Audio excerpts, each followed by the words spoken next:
So it's 6 o'clock. I'll call to order the Liquor Control Board meeting first. Please join us in the Pledge of Allegiance, led by Deputy Mayor Thomas Renner. I pledge allegiance to the flag of the United States of America and to the republic for which it stands, one nation, under God, indivisible, with liberty and justice for all. Thank you. Jenny, please join us for our one item, Capiche Inc., first-class liquor, third-class liquor renewals, restaurant application renewal, all conditional. Yes. They have good evening. They have an inspection on Thursday, so pending All right. inspection. Any concerns, issues from staff's side? No? No. Any questions, concerns from council? No. Okay, well, hearing no concerns, would someone like to approve the liquor license renewals and restaurant application renewal for Capiche Inc. on a conditional basis for the inspection? So moved. Second. Motion by Thomas, second by Charlie. All those in favor, please say aye. Aye. Motion carries. Thank Thank you. you. That is the end of the Liquor Control Board meeting agenda. Do I have a motion to adjourn? So moved. Second. Motion by Bryn, second by Aurora. All those in favor, please say aye. Aye. Motion carries. So it's 6:01. I will call to order the city council meeting. Agenda review is first. Any concerns about our order this evening? Okay. Public comment? Anyone here to make public comment? Excellent. I shouldn't say that. No, it's a shame. Okay. Moving on. Consent agenda. We have our minutes from our January 16th meeting and accounts payable January 17th. Any questions from council? Do I have a motion to approve the consent agenda? So moved. Second. Motion by Bryn, second by Charlie. All those in favor, please say aye. Aye. Motion carries. Council reports. Aurora, would you like to start? Sure, I don't have anything new to report. Bryn. Quick updates. The Airport Commission met last week, and they're working on the next round, the next phase of home installation, sound installation. So they may be reaching out to folks in our community about being part of that next phase. And if there are any questions, I encourage them to reach out to city staff, to the city manager, or the housing director to help facilitate getting those questions answered. But that is underway. The next meeting will be the first Wednesday of February. Moving on from that, the Municipal Infrastructure Commission met on Thursday, and we discussed the short and long-term traffic scoping on LaFountain and Dion. And the commission was well attended by some additional members of the public that came, and in person as well as online. And the commission voted on both short and long-term alternatives that will be moving forward in the scoping. More details will be probably on the CCRPC website as that moves forward. And that is it for now. All right, thank you. No reports from me, Thomas. Downtown-Winooski did meet, and they wanted to thank council for the approval of the, I forget how it's right, the non-loan payment. The prepayment. The prepayment. So they were able to pay their IRS bill, which is huge for them, which, if you remember, Melissa had briefed us, opens them up to receive a lot more grants than they were able to beforehand. They spoke about a variety of things, about trying to vitalize downtown more, coming up with some parking benefits for folks who are visiting the local businesses. They're trying to bring in some art installations into the downtown area, which will be really fun. A lot of conversation about the bridge project and just how that's going to impact them once everything starts kicking up dust. And that was kind of really it. They're starting their budget conversations, so they're going to be working on that in their finance committee. And then a decision that Blingo will continue. So that's about it. Thank you. All right, Charlie. I have anything new? Okay, moving on to city updates. Elaine. Oh, give me a second. Moving quickly today.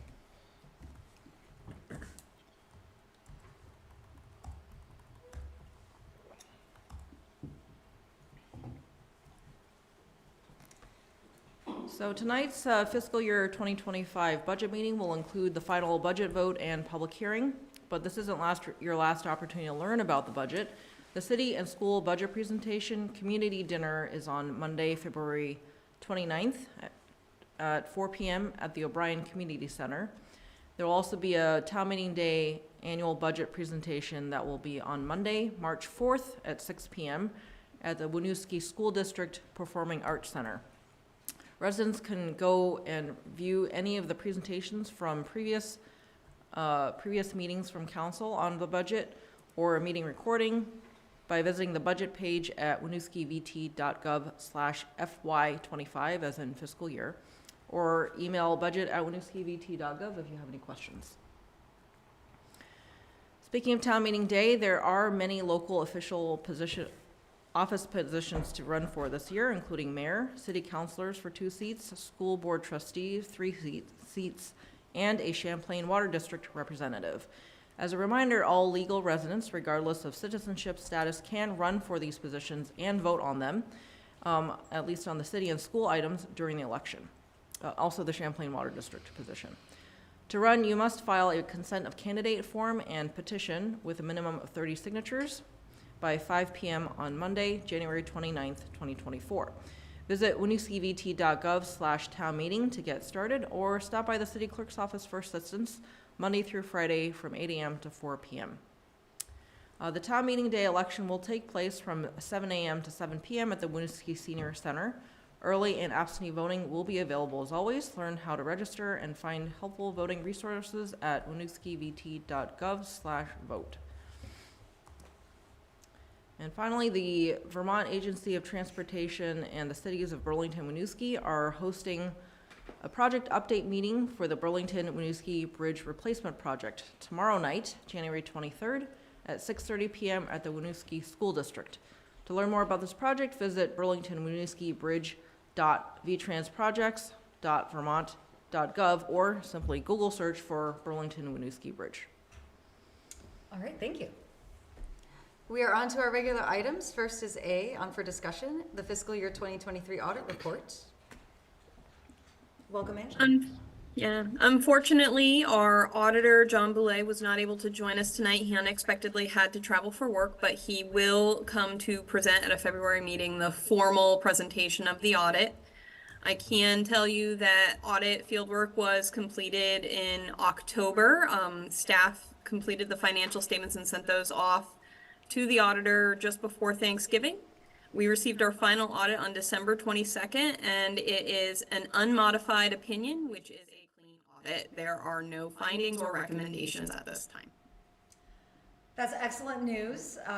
Thank you to all staff and especially you, Angela, for leading this annual process. I don't have an exact number, but I feel like there haven't been any findings for several years in a row now, which is indicative of really sound financial practices, so. Exactly. Oh, and thanks to our treasurer as well, who's here, who supports to some extent. Yes. Are there any questions from council? No? Any questions from members of the public? And if you're on Zoom, you can use the raise hand or chat feature. Okay. A+ on the report card. Yeah. Well, thank you for that. We will move on to item B. We will welcome our treasurer, Jonathan Fenney, up to walk us through our quarterly budget projections. Good evening, Council. I'm here to present some key takeaways from the second quarter of FY24 financial report. So based on Q2 financials, the city's general fund is forecasting an annual surplus of about $73,000 with a net fund balance of $2.1 million, which is about a 4% increase year over year. For reference, the previous fiscal year's ending net fund balance was $2.05 million. General fund revenues are forecasted at $9.4 million, which is about $150,000 over estimates. The city's main driver of revenue collection, property tax, is estimated to bring in $6.6 million for the city this fiscal year, which is an increase of about 3% revenue year over year. Like FY23, where we predict that external factors in the market will contribute to an increase in net assets, Rising interest rates accounted for over $90,000 of additional revenue last year, so we're projecting interest earnings this fiscal year to surpass last year. General fund expenses are forecasted at $9.3 million, which is about $74,000 above budget. Like FY23, there are some cost savings due to staff vacancies across multiple departments. Vacancies reduce forecasted salary, fringe, and other employee-related expenses. However, forecasted cost savings from vacancies are decreasing since filling administrative vacancies. In effect, we may continue to see the general fund's small margin dwindle as forecasted expenses continue to rise. We are also forecasting growth or to break even in the following funds: the water fund, wastewater fund, combined parking fund, TIF fund, community service fund, and community and economic development fund. Conversely, we're also forecasting deficits in the rental registry fund. In general, the city of Winooski continues to forecast small surpluses across most fund balances this fiscal year. As the year progresses, we expect these surpluses to continue to lower closer to break-even levels as unanticipated costs occur throughout the year. As a reminder, specific details to support current forecasts can be found within the respective financial report on the City of Winooski website. Please bear in mind that this is a Q2 report and that projections are a best guess, guided by the financial activities we've realized so far, and therefore are subject to change as we progress throughout the year. Are there any questions? Thank you. I did just want to make a quick comment that I feel like this is maybe the most concise report we've received so far, and that it had the information I want to see, like very. Okay, front and good. center, Good to so hear. I like that feedback. Appreciate that. I have a couple of questions, understanding your last sentence and that these are projections that will be updated. In the first piece about the general fund, with property tax revenue at an increase of 3% year over year, are you the 3% is surprising to me since the last budget increase was significantly higher than that. Okay. So I'm wondering if that's a projection issue or something else is under there. That, I'd have to dig into it to answer specifically, but that's based on the forecasted tax revenue as it stands for Q2. Okay. And then another similar question is, the rental registry is projecting a $40,000 deficit, but the fiscal year 25 budget notes a $10,000 deficit. And so I'm curious about that discrepancy. That may change if, I believe it's the Winooski, Angela, correct me if I'm wrong, the Winooski Housing Authority that we're working on an agreement with, and if we can sign off on that, then that's why the forecast may change closer to budget. Correct, yeah. Okay. I think it's the Winooski Housing Authority. Yeah, That's what I was checking on with Angela on. Okay. Yeah, we did include some Winooski Housing Authority in the budget. I just checked the 24 taxes compared to last year's taxes, and it is about a 6% change in property taxes, but John may be looking at the total taxes budget, which includes pilots and the local options tax, which would, Okay. those things were level funded, so that would reduce the percentage. Okay, thank you for that. I'll pause. There other folks have questions. Keep going. I did have one more question, and this was about Spinner Place revenue being expected to double. What is underneath of that? Well, I know part of that is parking meters collecting more revenue than anticipated, or forecasting above budget than we initially budgeted. So we budget for the baseline for the Spinner Place contract for the parking garage, for what their contract has as a minimum, because they flex from month to month. They have consistently been over that minimum, but it is not something that we can guarantee every year, so we don't budget based on it. Okay, that makes sense. So our forecast is way higher than our budget. And to date, that excess has been being transferred into the TIF district per the TIF covenant. Any excess revenues must be spent on TIF debt. Thank you. Are there any questions from members of the public? Or folks on Zoom?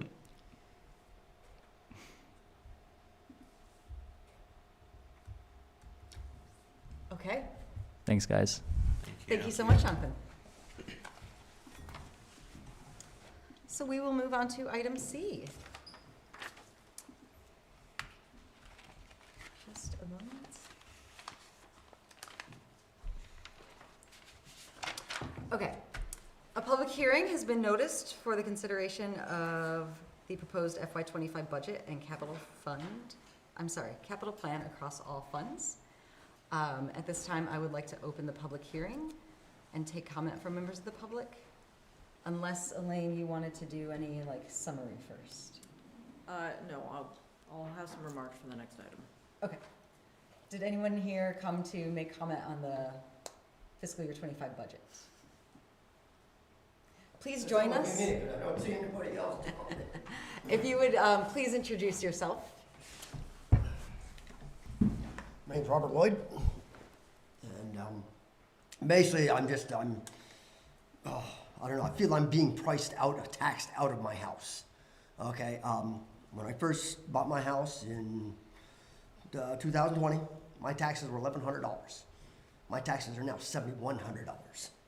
Okay, and not that it's your issue, but recently, about 8 years ago, my wife ordered herself, had a catastrophic injury.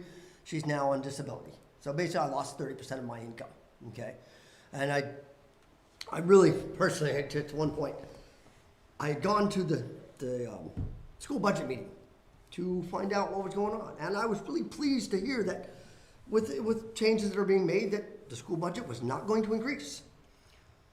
And then I see some of the other things, and that, okay, you're asking for 5-point-something% to increase. But then and I don't know exactly who made it, but then the statement was made basically, well, because we're not increasing the school taxes, you feel that it's okay to a 12% increase on town tax. And the statement was made that you believe that it can be afforded, or that, well, I'm here to tell you whatever stuff that little by little I'm being eaten away at, you know. I'm older, it means I have to work harder to make the tax payments, okay? And if I earn more money, that means I get less back from Act 60. So basically, it's a two-prong. You're increasing my taxes, and I'm getting less back because I have to earn more. I'm also older. I'm trying to make it to retirement, get my house paid off so that I can actually maybe find another job. You know, it's not your issue. But asking for 12%, I especially with the new assessment, property appraisals going, I think it's, and I use, but not nice, or that asking me for that when I'm not sure exactly how much my property is going to be valued at. So, okay, you may say it's only 12%, which in my case, I think on this way, it'd be about $250 a year. But then there's the other side of this and stuff, that if my property increases, which not really, and even if it does, it doesn't do anything for me. It just means I have to pay more taxes. You know, I can't bank on this. I've already in past years to fix my house, had to refinance my house or whatever stuff because of, property, And then the other thing too is yes, I understand prices have gone up, because inflation is actually leveling off and stuff like this, but the prices are still up there. So I not only have to deal with that, and this is Winooski, I understand that the incomes are fairly low and stuff in Winooski, but I not only have to deal with the extra increases that everybody else has, but by increasing my taxes like this, I have an extra burden, So I guess my whole point is I want somebody to stop and say, hey, why can't we think about the guy? Because as you say, your main course of income for the town is property taxes.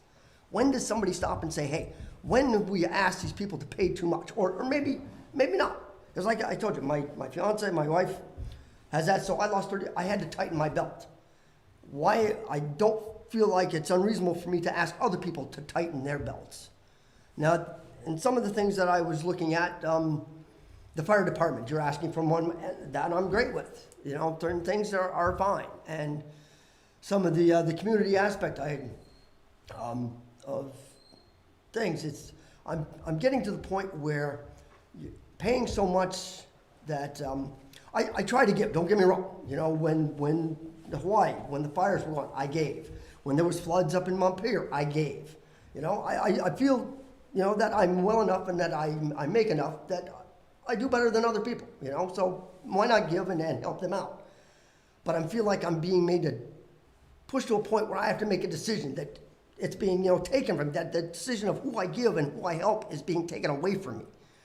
You know, and like I said, it is like to me, it's considerable. Like I said, $1,100 a year to $7,100, and it's going up. You know, I'm being, like I said, pushed out, and it's just, I don't know. I guess there's more things I want to say, but I want somebody to stop and think and say, hey, you know, tighten the belts. And I understand that there's a lot of things need to be paid for, but asking for that extra 7% like that, and like I said, the term that like I said, it really bothered me that, okay, well, since how we're not, the school taxes are rising, that it's kind of justified that you can get another 7% out of me, or that I'm at, well, to me, it's not okay. You know, 5% I saw was good, and then there was even one section that was like 8%. I was like, okay, maybe, but 12%, I think you're getting a little over, you know. I'm not trying, I don't want to be angry or anything else, but I feel like somebody's got to stand up here and say, you know, how much, you know, more do I give, you know? I don't mind giving. I don't have children. The school bus, I pay a lot in school property tax, and sometimes I you know, don't necessarily, but I give. I get that right, you know, kids, whatever stuff, but even like the teachers in that aspect, is I went to there saying, well, maybe, I mean, if I get a raise, there's most of my raise gone, you know, in the taxes. It's like the teachers and stuff, and I know this isn't, but I feel like maybe once in a while that they should stop and say, hey, you know, maybe we may not take so much, you know? I mean, yes, you're taken care of, but it's at somebody else's expense. It means I have to go out and work harder. I have to put in more hours. I have to try and earn more, you know, to pay for something that, granted, in school and you're teaching kids and stuff, but it's not profit-based or whatever and stuff, you know, in the schools, you know, there's nothing, they're not doing anything to build, you know, to make income on it. So I have to go out and do it on my end. It's just like I said, I want somebody to stop and think about the residents, you know, and yes, I know there's things we need, you know, believe me, I'm the same way. My house, I had to put on new gutters, I had to put on a new roof, I have to pay for these things, I have to save for these things or whatever stuff. I still need new porches, my house is not in the best of shape, and you know, and I have to save. Well, there goes that savings, there goes at least part of it, you know, so it makes it, like I said, more difficult on me. And I'm sure I'm not the only one, I'm surprised I'm the only one here that, you know, decided to show up and stuff, and this is usually not my thing, but I'm feeling more that I have to at least stand up for myself and to make my voice heard to some extent. And like I said, it's harder for me to save for the things that I need to, you know, have my house, you know. And I really wish you'd reconsider or stop and think about the 12%, you know. The 8% I'm not happy with, but it's a little bit over, okay, I can say so and so, you know. And I understand the 5%, everything's going up, you know, and it has to be, you know, taken care of. And better to kind of take care of it. I understand that now.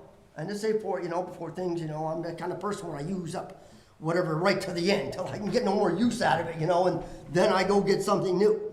Understand, you know, the town and stuff, you may need to change things better. It's going to be easier and make more, you know. But like I said, I was really, like I said, disturbed by that statement, that figuring because the other wasn't going up, that they kind of give somebody the right to say, I can get that other 7% from you now. Or that you can afford it, when ain't nobody come to ask me whether I can afford it or not. So I guess that's why I'm here to say that, yeah, it may not sound like a lot, but overall, like I said, 1,100, 20 years later, 7,000. Granted, I'm not saying I don't get stuff back from Act 60, but the more my taxes go up, the more I have to earn. The more I have to earn, the less I get back. So it's a two-edged knife on me, you know, and it's going up, and it's making it more difficult. And I like living in Winooski, you know. I mean, it's always been good, especially when my wife got sick and stuff. I was close. You know, I know other people have to travel many miles to get to the hospital. I was lucky enough that I didn't have to get a lot of time from work and things like this, but I don't want to be pushed out.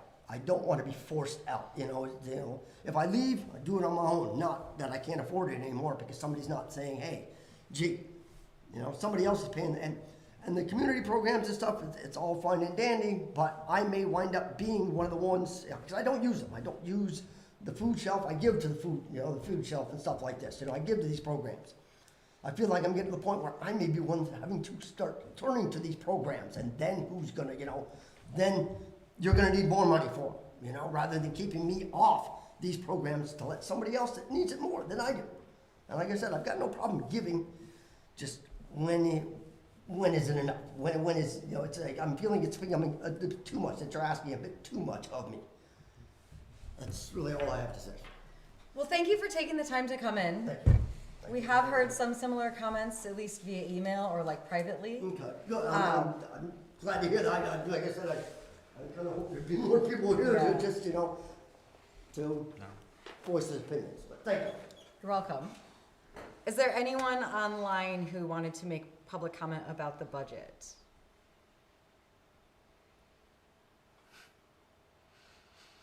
Okay. So seeing no additional comment, I will close the public hearing. And we will move into item D, which is the final discussion of the fiscal year 25 budget and capital plan. So council last week did direct staff to present a revised budget that represents an approximate 8% tax rate increase, down from the city manager's 12.67% increase that I had proposed, and that prioritizes fire and necessary municipal infrastructure with a secondary priority on the library. The revised proposal represents an estimated tax rate increase of 8.07%. And I'll review the revisions one by one. Oh, sorry, Angela, I forgot to ask you. Would you mind sharing the spreadsheet version? I'm gonna need to somebody give me sharing privileges. There we Paul? go.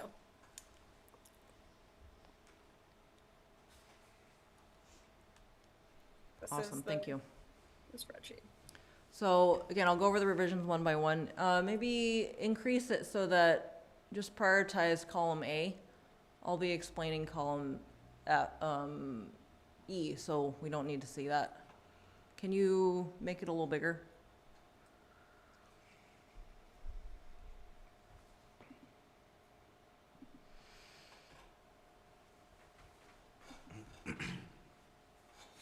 Great, thanks. All right, starting at the top, so note that items 1 through 15 represent costs from the manager's budget that are either in or out of this revision. So I'll go again one by one. So the first item, 16th police officer, restoring the 16th police officer. Given that we're unsure whether we can fill up to 15 and can apply for a COPS grant for a 16th if we do get to 15, my revision removes the restoration of the 16th officer from the fiscal year 2025 budget.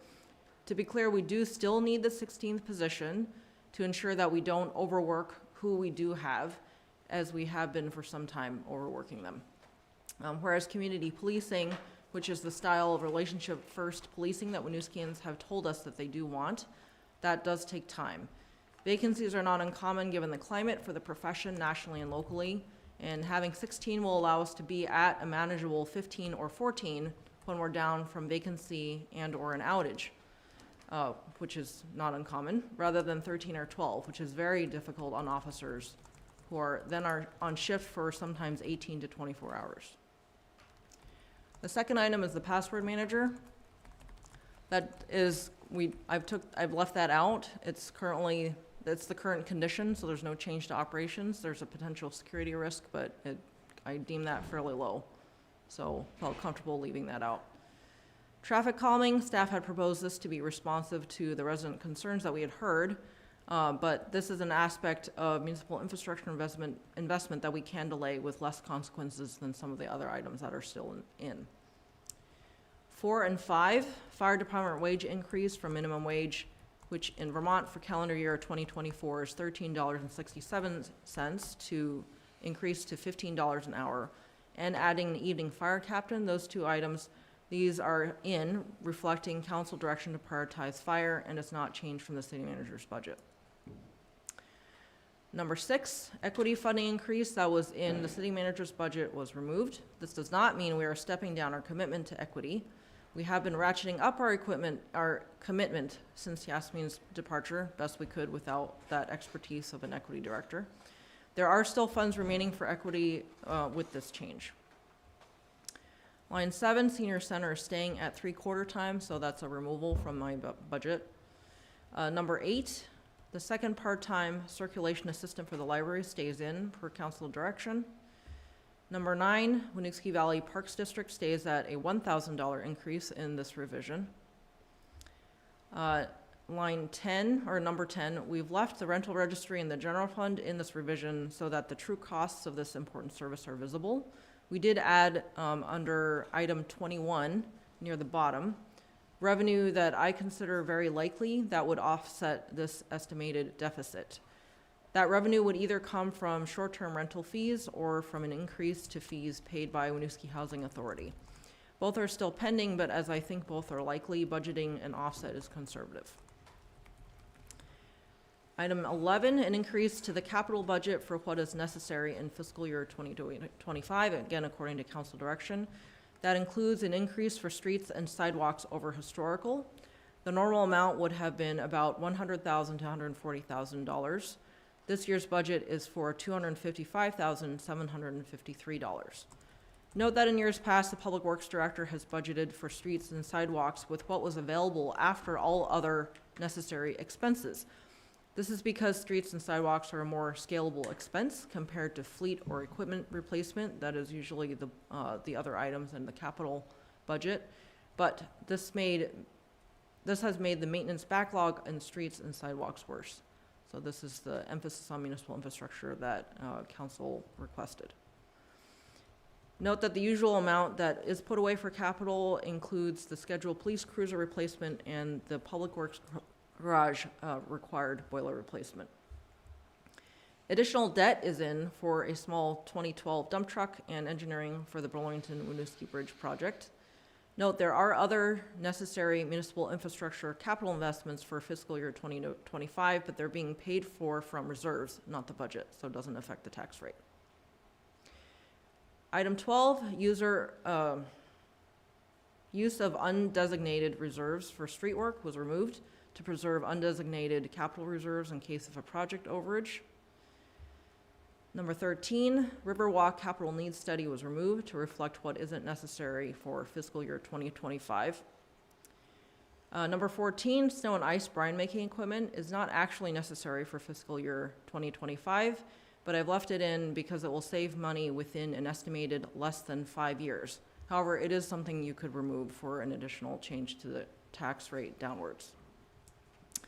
Number 15, concrete and curb work at Reginald, Roger, Gale, and Bernard Streets is retained from the city manager's budget, again to reflect council direction.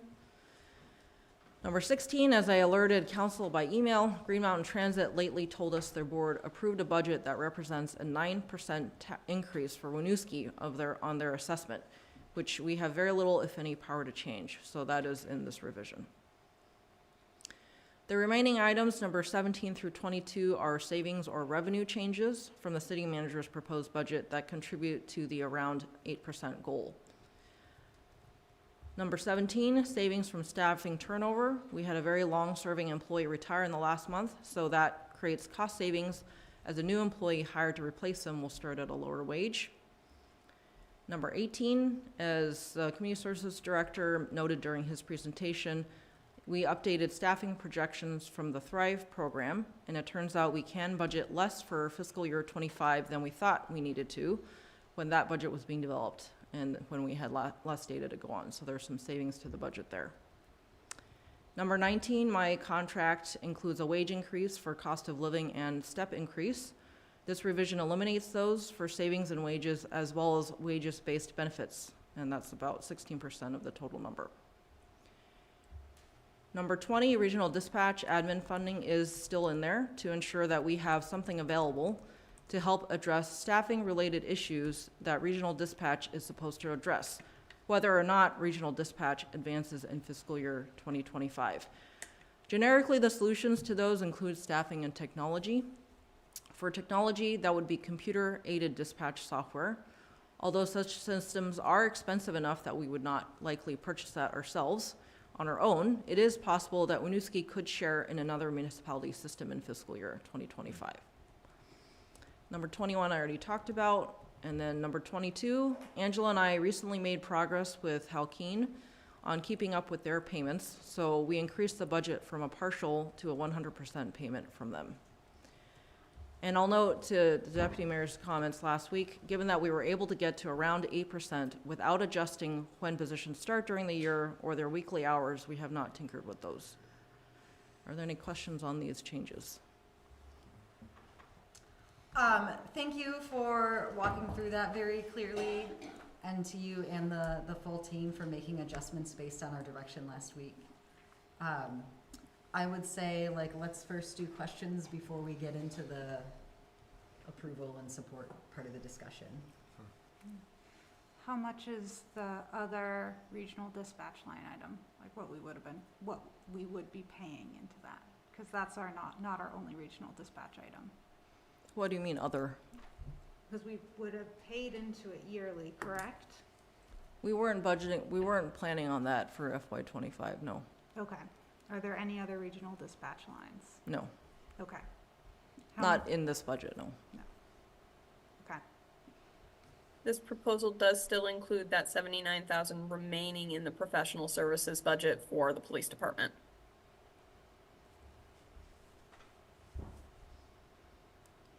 In other words, line 20 is proposed instead of going to dispatch admin to support other technology needs that you just described. Is that correct? Potentially, that was an example of what it could be used for, since that was a detail that was missing from your consideration before. Okay, but just so plain talk, Angela's saying the 79,000 wouldn't be going towards regional dispatch. It would still, in the proposed outline here, but it would be retained for safety services. It seems unlikely to me that regional dispatch will get going in FY25, but if it does, then this money would contribute to that. If Okay. it doesn't, then we could use it for the things that it was supposed to address, including keeping internal to address public safety needs, yes. Okay, thank you.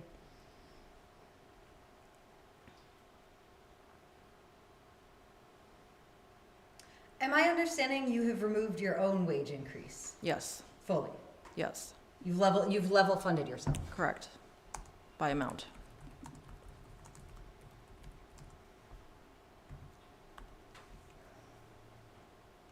It seemed an important gesture to make, given, for example, what this gentleman was saying. I have mixed reactions. Agreed.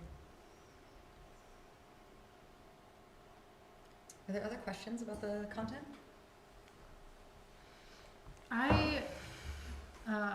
When did staff know about the GMT increase amount? I got the Last email, I week? think I got it on Friday before the last council meeting. That was the first notification. Yes, there was an email in November, mid-November, that apparently was going to be a 4.5% draft increase, which unfortunately I didn't see at all. I just missed it. The GMT new general manager, very new general manager, had emailed me in December asking when he could present, and I said, well, I'm remembering it's a level increase, if so, we can delay until February, and he didn't respond. Again, he's very new, and he's getting a lot of email. So I functionally did the same thing to him, right? So not throwing stones there, but he never responded, and so we were operating on the assumption it was going to be level. And that was based on a preliminary estimate that they had sent us back in the October-November timeframe. Thank you. I'm assuming I know the answer to this question, but I'm gonna ask it anyway. Fares are proposed to be reactivated in March. Do these increases account for the fare? I'm sure they do, because that's the budget that they passed, would include both the revenues and the expenses. That is frustrating that they're putting the fares back into effect and they are not increasing their service. to Winooski, but they are increasing the amount of money. My understanding is that the new manager's assessment is that they have also been underfunding for a long time. So I understand, of course, it's frustrating for people who really need this service. But that's, I think he's doing what some of us are trying to do, which is catch up. But there will be a hearing soon virtually that at least people can weigh in and hear from them directly and express their own views. I believe they're also losing federal funding in a similar fashion Yeah. that we did last year. Yeah. That's true too.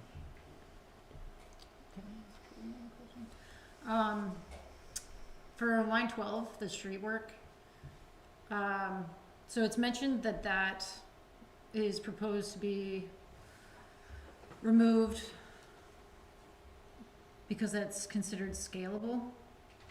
Oh, no, I'm sorry. I jumbled together a lot of information in that one item. That's what has happened in the past, Okay, the limiting that. It's an increase that's reflected here for over normal.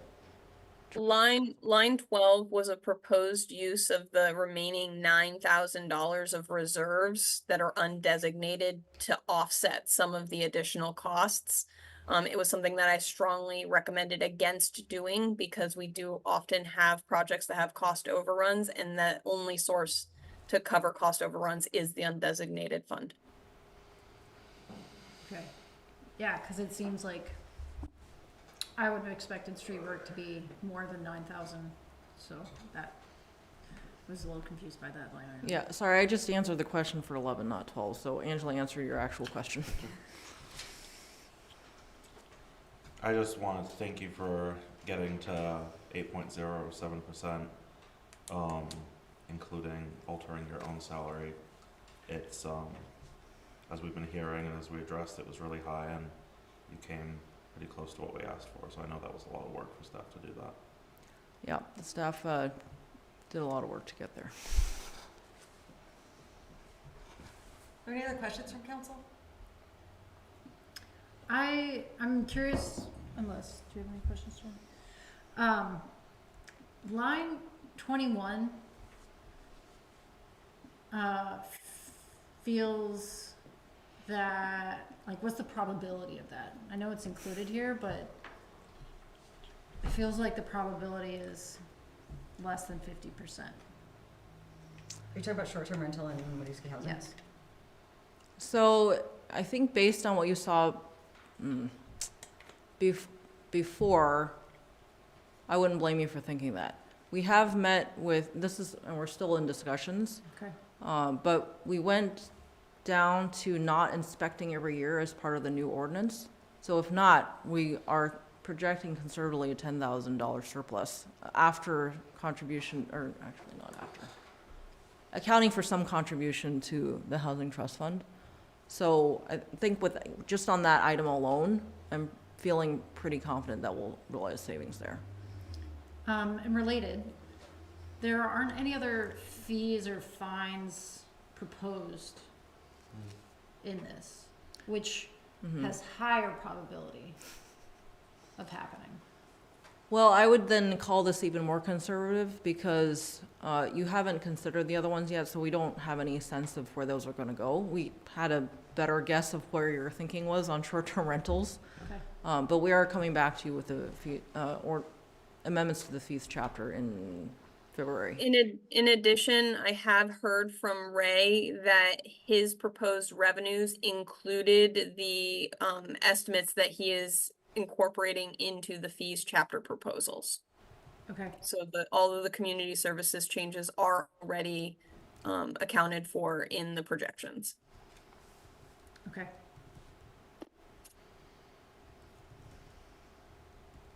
Anything else from council? Any questions from attendees, from members of the audience here or on Zoom?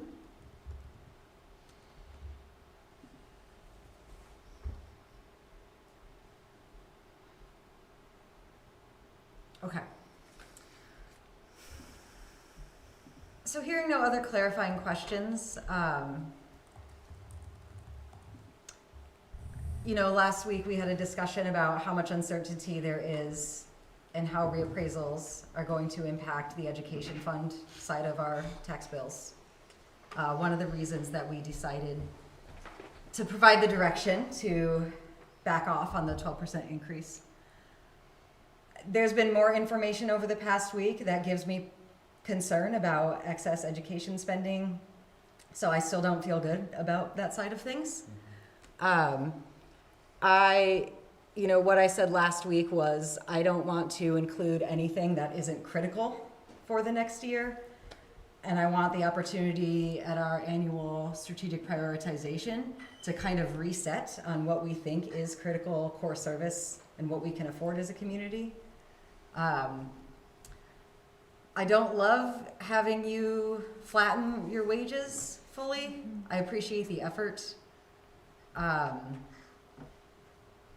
would also support you not doing that. As with all employees, like we want people to be fairly compensated, rewarded, retained. I would delay the brine system as much as I hate to do that to the one thing that is gonna save us money in the long term, but it doesn't feel as critical. I also don't feel that the circulation assistant role is as critical as the fire roles, though I understand that other city councilors were supportive of that in our last meeting, and that's why that's included. Those are my 2 cents. I'm otherwise generally pleased with what's been presented, given where we are, and would love to hear from others. I think I generally agree with you. I would feel comfortable leaving the brine making equipment because I feel that if we don't do it this year, we'll probably do it next year or the year after, and tax or increases are likely just going to continue either way. And I also think on top of the savings that we'll see in 4 years, there's also the environmental aspect to consider of adding the brine making machine. And that will be polluting the river and lake less if we were to use that. So I agree in the fact that it's not critical at this moment, but I think it seems that we're all on board for it. So I feel like if we don't do it this year, we'd probably just end up doing it next year, spending that money anyway. Which it may be more expensive next year if inflation continues to rise. Might as well start getting the savings out of it sooner rather than later. Right.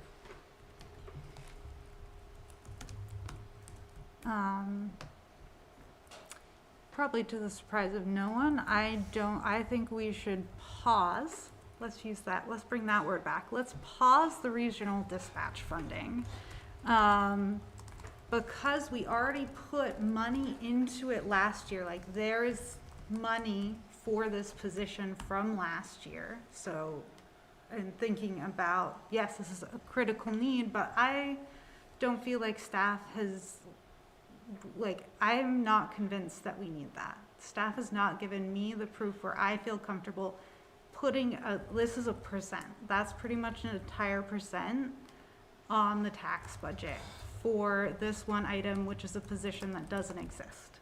So I appreciate the critical need, but I feel we already have the funds, and if regional dispatch doesn't happen, we have the funds we've paid into that, which will come, I assume, as we've been told, should come back to us with some interest. So to me, it sounds like we have the funding to maybe pilot these other programs or even to stand up this position because we already had it in the budget last year. So I would feel comfortable pausing it this year. And then if regional dispatch comes back, it's also something that we're hearing from, coming from the state. So I'm wondering if there'll be additional funding sources that the city doesn't need to cover because this is such a high level need. And I think with taking that off, we can add things back like the city manager's contractual raise, as well as the senior center position. And that would still put us then under 8%. And both the senior center position and the city manager position are positions that currently exist that are doing real work for our community right now versus a position that doesn't exist and we don't know if it will come online in the next year. So I think it is that critical need that I would love to discuss when we get to strategies and priorities. I'm not convinced this year is the year to put an additional $79,000 on the budget for something that doesn't exist. I'll voice my support of that as well. To be clear, the 79,000 is the position in the current year budget. So this is not new 79,000, this is that same position. I know, but we already have that money from last year. It was in the FY '24 budget, so we have that salary that was in FY '24. Are you saying that we could allocate that money towards hiring a person in FY '25 if it came to that? Yeah, because we already put that would be my understanding. We already have a full salary from FY '24 that we budgeted and we put money aside for, right? As the treasurer just presented, our projections for FY '24 are just a surplus of 74,000, and that is nearly 100% related to the investment earnings that we are getting. We are actually projected to go over our expenses by about 75,000, even with that position in the budget. So that funding is not going to necessarily be available at the end of the fiscal year. Can you just clarify, there was a certain amount set aside in escrow for the Chittenden County Public Safety Authority. How much was that? Angela, do you have that handy? I do not. I have been turning over funds at a variety of times to the CCPSA, but I don't know what of those funds was expended for studies or resources versus what has been set aside in escrow. I guess the clarifying question is, when we put $79,000 into the budget, did that go into the escrow for the No. Public Safety Authority? Or did it Not in the current fiscal year, no. not in the current fiscal year?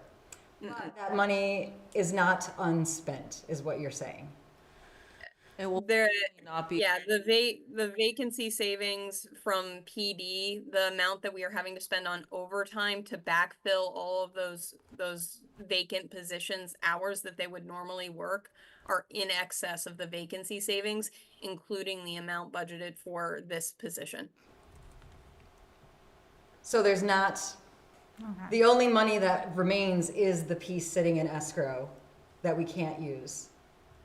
I can't say like straight face that there won't be a surplus at the end of FY '24, but right now we are just projecting a surplus that is 100% related to the investment of funds and the additional interest earnings that we're receiving because of that. Okay. So to be clear, we don't have money left over from FY '24 for this unfilled position. Correct. We're talking about then a single fiscal year '25, $79,000 for a position that if it doesn't come up, the money would be pivoted to other public safety issues. Correct. Related. And the last we were hearing from the state, they, I wouldn't bet money that they would be able to make enough action in FY '25 to result in money coming to us to address these issues. They're grappling with a statewide problem, which will take in the PSA's estimation, the Chittenden County Public Safety Authority, that's supposed to be standing up regional dispatch. In their estimation, that would take a state level champion where that was like, they were gonna put their head down until it was done, because there's so many pieces that need to be coordinated.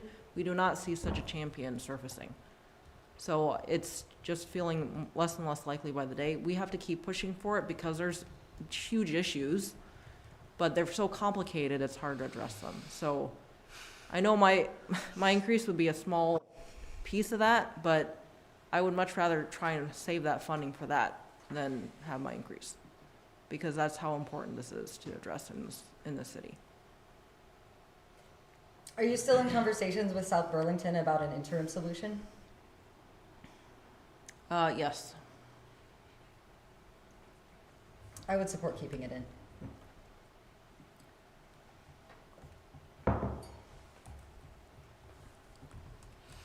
Clarifying question, on line 15. I just need a refresher on the status of that work, why that's considered essential. John, you want to jump in here? Is he on? Sure. So this is the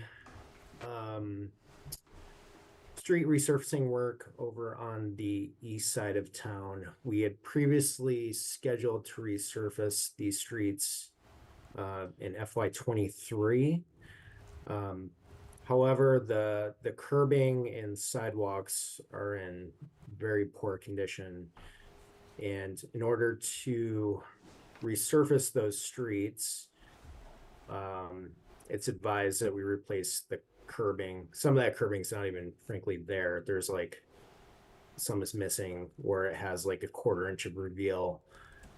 So that's why we're requesting to reallocate the Hickok Street funding over to this network of streets so we can do this concrete curbing and sidewalks, which will effectively let us to do the resurfacing work in FY26. Okay. So we do need a little bit of additional funding, that 55,000, because the Hickok Street reallocation, I believe, is 511,000. So we did an estimate of the concrete curbing work for that. The other piece is our crew has already done a pretty considerable amount of work on those streets as far as getting all the structures rehabbed. So the street is ready for resurfacing. We're looking to do this work ahead of it. Okay, thank you.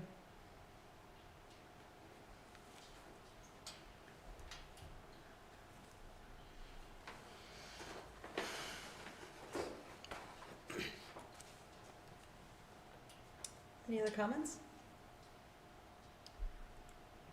I guess Council Hurd, I don't know if after that explanation, if you still had questions on that.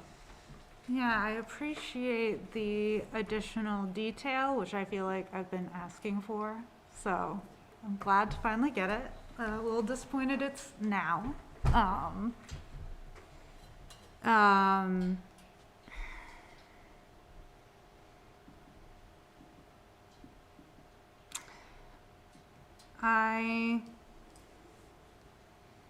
I don't know, it still doesn't feel great. I gotta be honest. Is that an area that we could, reduce it to say 70? So if it's either of those things, staffing or technology with a computer-aided dispatch, it will likely be more needed than that. So I don't know what help it does to make it less. Is this an area where, we've talked about how there are police funds that we can't touch except for certain things? Would getting that computerized dispatch help, qualify for any of that? I don't think so, because the purpose of it is really to support fire and potential EMS, not police. So why is this in the police budget? Because the dispatch, that's where dispatch has been funded from. I think it was a placeholder. Angela, do you have any? It's because that's where dispatch is housed. Our current dispatch does also do dispatch for fire and EMS, but if the technology is only to support fire and EMS dispatching, I don't believe that we could touch the police asset forfeiture fund. But wouldn't it also help the police, or no? I guess it depends on the details. Because if it wasn't for, I don't know that we would need to do that. So it would be in the gray area where it would help police potentially, but I don't know if they would consider that as qualifying. Yeah. Well, I don't, this is just more raising concerns for me because there are so many gray areas and no answers. And again, this is an entire percent on the tax rate. Sure. Okay. Good evening. So remember, this has been a long discussion, right? Yep. I came on 2017 as chief, and it was identified then dispatching as a pinch point bottleneck for us that we knew was going to continue to grow as the city grew. Regional dispatch was a great look for Winooski and many other communities because it brought more dispatchers under one roof. It brought computer-aided dispatch. And in moving there, it created a hole for us with the Right. admin position. So Yeah, hopefully that kind of understand. lines things up for folks. Regional dispatch is likely not to happen. I agree with Elaine. That's been a 30-year discussion here in Chittenden County. They got as close as, this last run was the closest they've gotten in 30 years of discussion. I don't know how they move forward. I don't know how the state efforts help Winooski or Chittenden County. Okay. The most populated, parts of the state, their really focus is on the rural parts of Vermont and that sort of thing. So if nothing else, it's really going to slow down the process and hurt Chittenden County because it's growing. The demands are growing so much here, right? So the pivot for us is, there's still some serious concerns with fire and EMS dispatching Yeah. and the capacity in which we have, a 3-alarm fire the other morning, you had one person sitting downstairs with no other help, trying to deal with police, everything. They are our lifeline. They are your lifeline. When you call 911, it's answered by the state, and then it's either sent to St. Mike's, who does EMS dispatching. They're not even trained. They're public safety. They're part of the public safety team at the college. I shouldn't say they're not trained, but they're not as highly trained as our folks are downstairs. In some cases, you got college kids answering the phone and dispatching ambulance. And then the fire comes here. So there's calls where we're dealing with 2 different dispatchers. There's lots of holes that regional dispatch would have corrected for us, and we're trying to be able to pivot. It is unclear to us whether it's staff or technology. It's likely a mix of both, but I can tell you the need is critical for Winooski now, and as it continues to grow, to start to solve some of those gaps. Mm-hmm. Does Okay, that help? that does. Thank you. Can we call it something other than regional dispatch funding? Sure. I'm just thinking, yeah, again, like, it's, Funding formerly known as? yeah, funding formerly known as. But just, again, thinking about how are we describing it?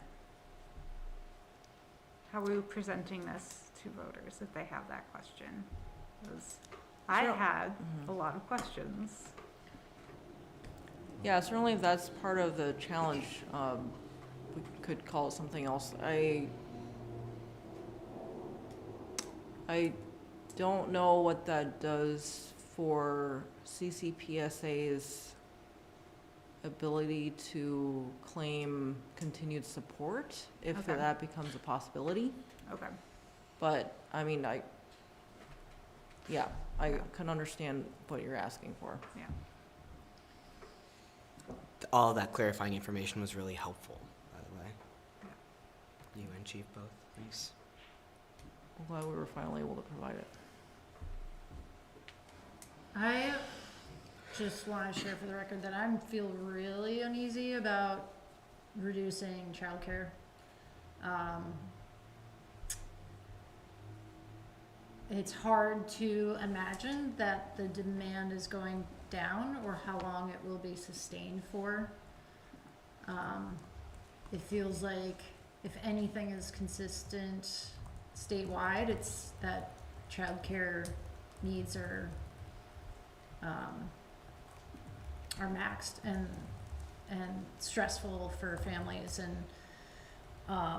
when we have a school system that is highly reliant on,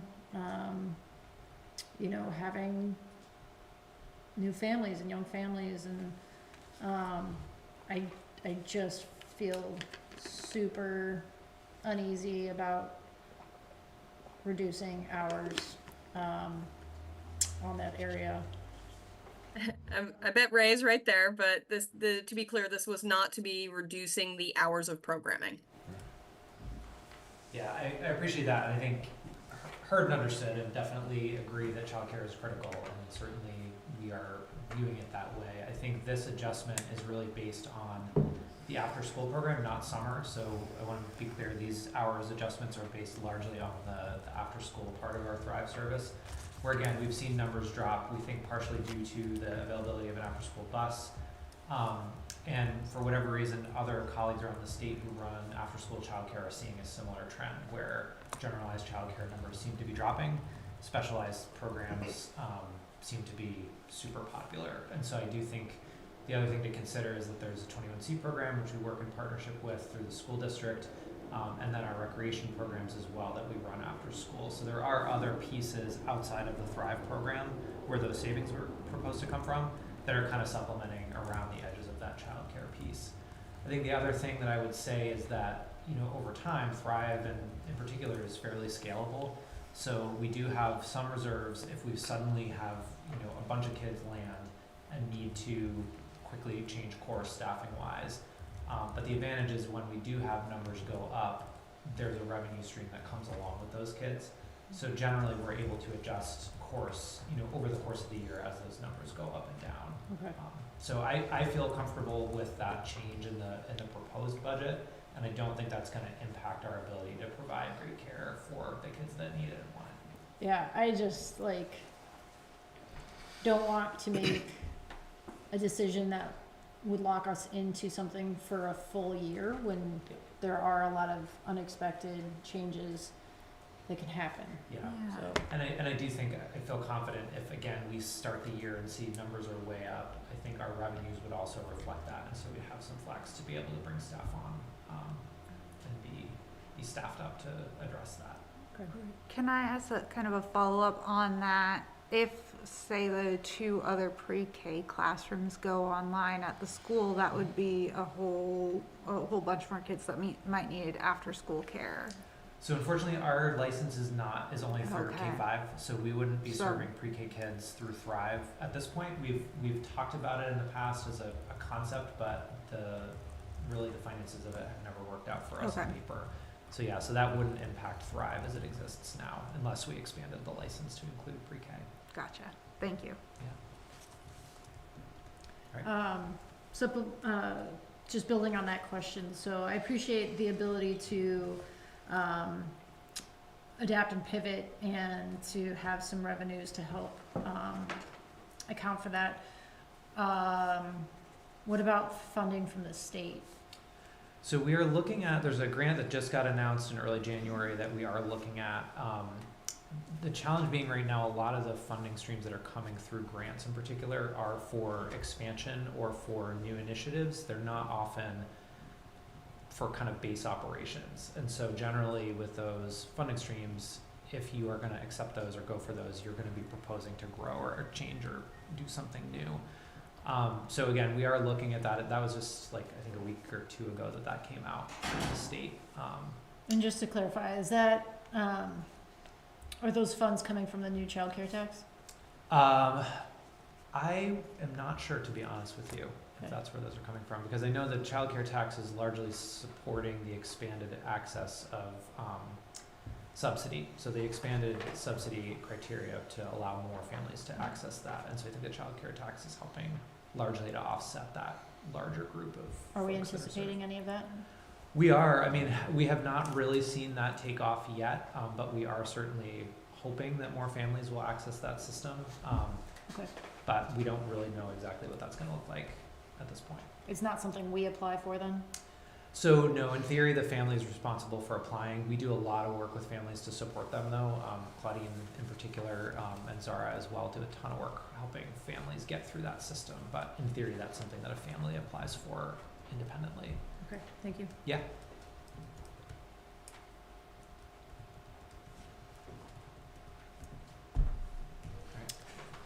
Well, Thanks, Ray. unless there's something else someone wants to dig into, I don't hear any alignment and changes to what I see here. And would entertain a motion to approve the fiscal year 2025 general fund budget and capital plan. So moved.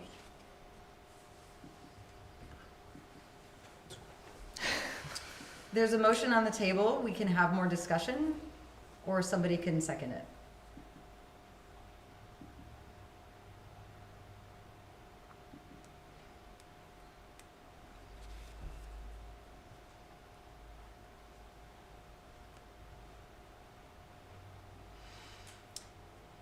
If the motion fails, we would need a different motion or a different budget proposed.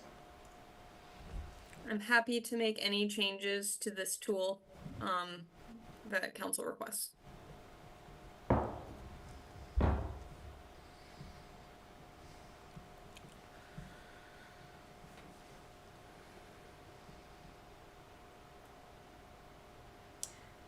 Does someone have additional questions or a proposed change?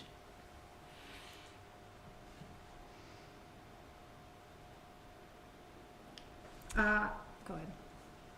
The password manager, that's $4,000. It's not a whole lot. Are you convinced that the risk is not that? Because that could be really bad.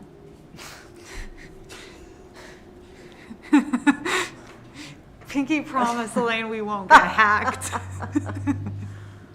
We have also potentially discussed finding alternative financing or other funds that could be utilized. Okay, I was wondering if that was a possibility too. Yeah, at 4,000, it's the one thing on there we could try and adjust ourselves mid-year. I appreciate the concern.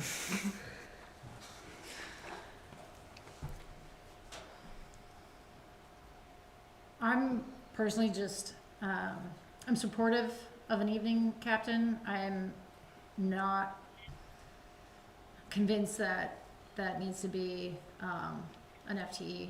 I feel like it could be an on-call position, and have some training component to it as needed, but I'm not convinced that it needs to be an FTE. That's gonna have year-over-year impact as well, with salaries and benefit increases, so that's one area where I'm supportive, but not exactly as proposed. So, Go ahead. I was just gonna say, that is an area where I do feel that we need that full FTE because of, as described, this will not just add another person, but will hopefully support both retention and not just training, but the retention of folks we already have, and maybe even then bring some additional people in who are on that more per diem and part-time. So that seems to, that retaining those people has been such an issue. So if having this position not only brings that additional support, but also hopefully helps retention, I think that is really needed. I agree with that. I think we already have trouble with on-call staffing. also say that, without getting into personal details, we have, our full-time staff is overtaxed. So having someone reliable there will help that, the few that we currently have. I think it's also potentially, we have future coming retirements. A lot of our full-time staff have been here a long time. And so having someone new on the scene to, Correct. Carry on some of that.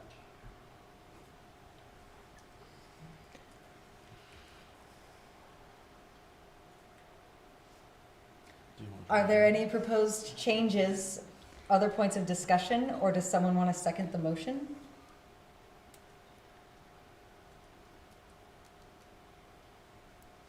I'll second the motion. Got a motion by Thomas to approve the general fund budget and capital plan as presented, seconded by Aurora. All those in favor, please say aye. Aye. Aye. Any nays? Any abstains? I'll abstain. The motion carries. Thank you. Thank you. Sure, yeah, let's have a 5-minute recess. It's 7:16, so 7:21, we will reconvene.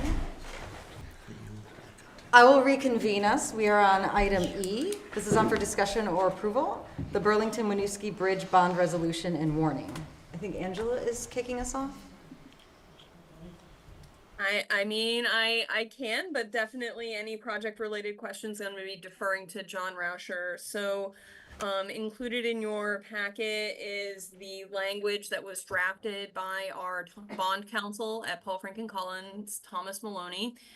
It includes the preliminary warning, and the bond question and a bond reimbursement resolution component as well. We directed Thomas to make the question as broad as possible so that if we were able to reduce our portion of the project, that we might be able to reallocate any sort of debt service to other bridges. There was a typo in the draft question that Thomas sent over indicating that the rail bridges were over the river. That portion of the question has been removed. Thanks, Angela. I appreciate pointing out that correction and then just having the language. We are still working on trying to do something about this, the 5% match total. And so having the space to continue that, even if as we move this forward, is very helpful. Folks have questions about what's presented?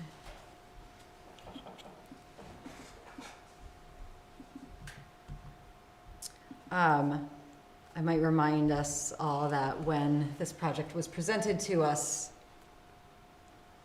late last year, we did indicate that we were willing to put forward a bond vote to voters in good faith of supporting the project. Any questions from attendees? Either here or via Zoom? I actually have a question, and Jenny, might be for you. When this goes to the ballot booths, is the language translated for this? Yes. The whole thing? Okay, great.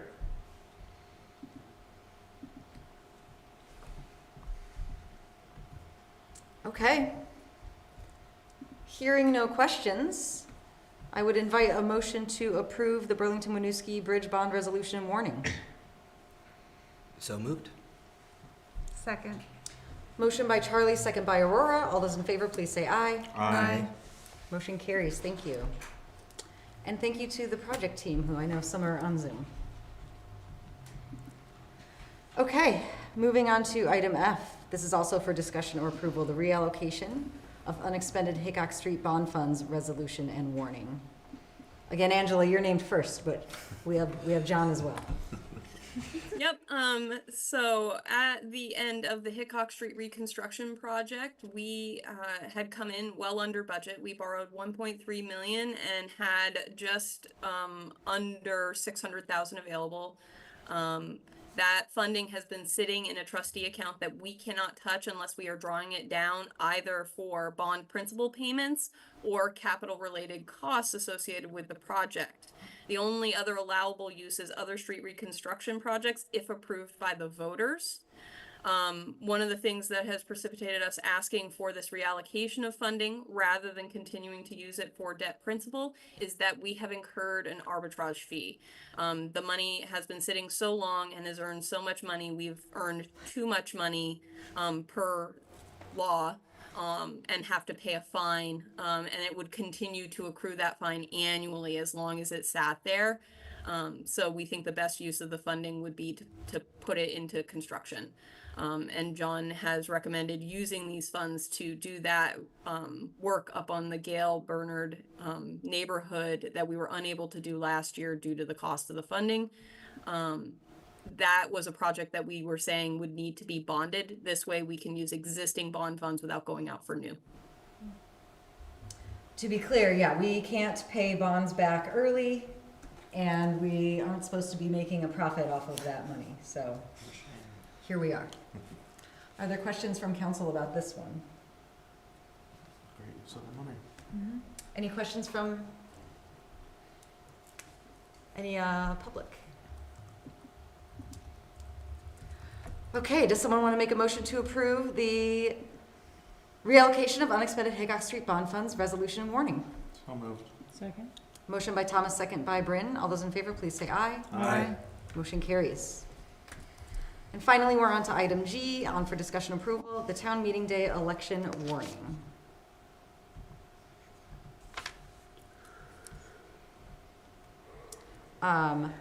This is pretty pro forma, but Jenny, did you want to add anything? Yes. So when I was preparing the initial warning that was in your packet, I omitted Article 3, which was the Champlain Water Commissioner, 3-year term. So the new one is corrected, and I noticed that today. Thank you.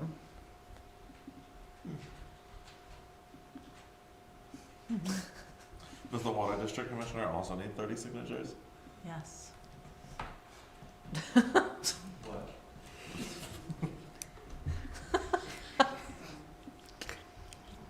So in your packet for signature is the correct warning. Angela, you reviewed the bond language? Yep, this bond language is the language that was included in your packet, and Jenny has for signature one, which includes the correction about removing the language on the river, and has a version that now includes the budget amounts that council approved earlier tonight. Okay. Any questions? Thanks, Jenny. Any questions from our audience? Or folks on Zoom? Now I want to call Angela Tenacton, because she's faxed acting. Yes. Sorry. Nice, I've Elaine. turned into a dad. It's fine. On that note, someone wants Yay. a motion to approve the town meeting day election warning. So moved. Second. Motion by Thomas, second by Charlie. All those in favor, please say aye. Aye. The motion carries. We are at the end of tonight's agenda. Do I have a motion to adjourn? So moved. Second. Motion by Brent, second by Charlie. All those in favor, please say aye. Aye. Thank you.